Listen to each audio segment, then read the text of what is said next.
Après plusieurs semaines de démission et de lutte intestine, le grand cabinet d'avocats new-yorkais Dewey Leboeuf s'est placé sous la protection du régime des faillites. Peu connu du grand public, c'est pourtant l'un des plus spectaculaires dépôts de bilan de la profession juridique.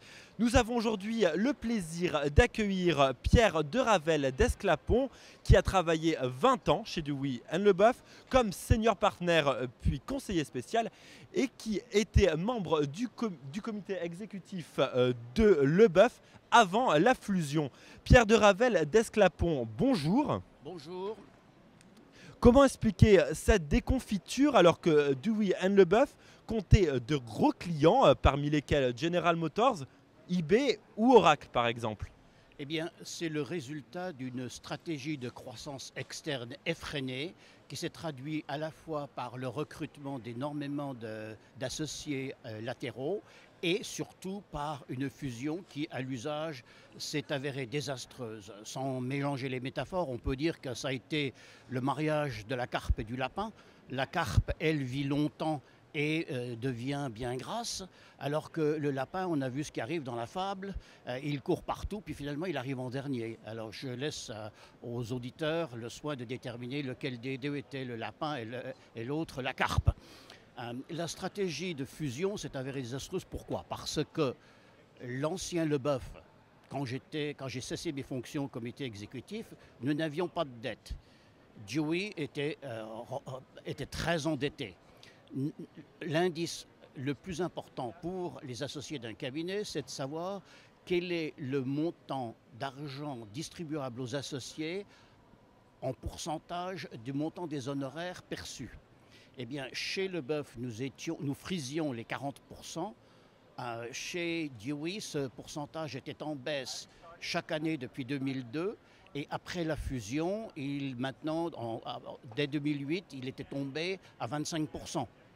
Ceci a ensuite d'énormes conséquences sur le recrutement des associés dits latéraux de l'extérieur, parce que, prenons pour exemple qu'un associé vedette, et le vedettariat a été très pratiqué comme dans les équipes sportives, à la différence que dans une équipe sportive, c'est le joueur de foot ou le joueur de basket comme Kobe Bryant ou Magic Johnson qui, lui seul, par son travail et par l'excellence de ses prouesses athlétiques, obtient les résultats, alors que dans le système de vedettariat pour les avocats, l'avocat vedette vient toujours accompagné de 1, 2, 3 ou 4 autres associés, et il faut regarder le paquet, l'ensemble de la rémunération. Exemple, si on a une équipe qui arrive et qu'on rémunère un total de 5 millions, eh bien, si la rentabilité du cabinet est à 40%, il faut être assuré que le produit brut d'honoraires de cette équipe sera au moins 12 millions et demi.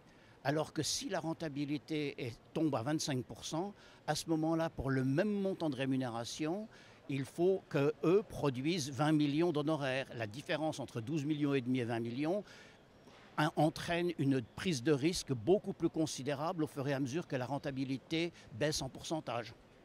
Alors selon vous, cette issue était-elle évitable et y avait-il un problème de répartition des pouvoirs au sein même de la direction du cabinet?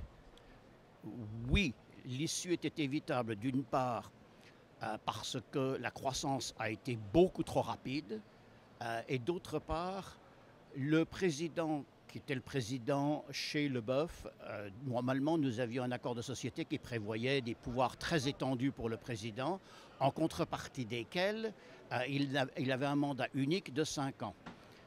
Peu avant la fusion, le mandat du président a été prorogé d'un autre 5 ans et après la fusion, un an après ou 2 ans après la fusion, il a été 2 ans avant son terme, il a été encore prorogé d'un autre 5 ans. Il n'est pas bon au niveau de la gouvernance d'avoir un président qui soit au levier de commande si longtemps. C'est ce que j'enseigne à mes élèves dans le MBA d'HEC où j'enseigne la gouvernance. Et ce qui s'est passé aussi, c'est que le comité exécutif qui était de 12 personnes chez Leboeuf est passé à 24 personnes, ce qui devient ingérable. Nous avions, dans tout ce que les cas d'école en management enseignent, quand on fait une opération de fusion, ce qu'il faut éviter à tout prix, c'est d'avoir des copatrons de division, copatrons de ceci, copatrons de cela. Chaque étude de cas que l'on peut faire quand on étudie les fusions de sociétés commerciales disent que ça c'est à éviter. Chez Dewey et Leboeuf, on a mis au levier de commande dans les départements sans leur donner de pouvoir réel. Chaque fois, il y avait toujours 2 copatrons ou copatronnes, ce qui faisait que ça devenait totalement ingérable aussi. Pierre de Ravel d'Esclapon, merci. Merci.